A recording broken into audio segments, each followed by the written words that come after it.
Сайыс қатысушылары қарапайым білім алушылар емес, олар есту қабілеті бұзылған жасөспірімдер. Бүгін таңда облыстық арнайы мектеп-интернат колледжде құлағында мүкісі бар 18 бала шаштараз және тігін өнерін меңгеріп жүр. Бүгін әрқайсысы кәсіби шеберліктерін байқатты.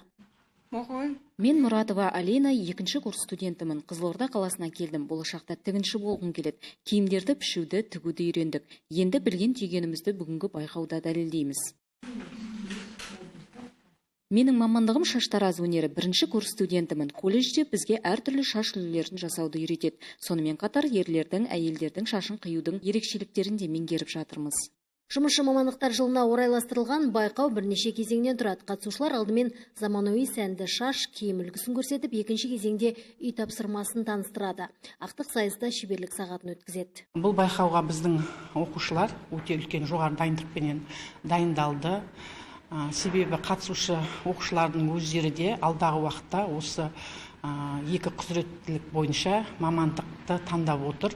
Сол себептен олар өздерінің осы мамандыққа байланысты шеберліктерін көрсеткелі жатыр. Оларға сабақ беретін дайындаушы өндірістік шеберлер де дайындық үстінде. Жеңімпаздар облыстық әдістемелік орталығының дипломымен және бағалы сыйлықтармен марапатталады. Гүлдана Байқызы, Душан Жасланов, Ақтөбе телеарнасы.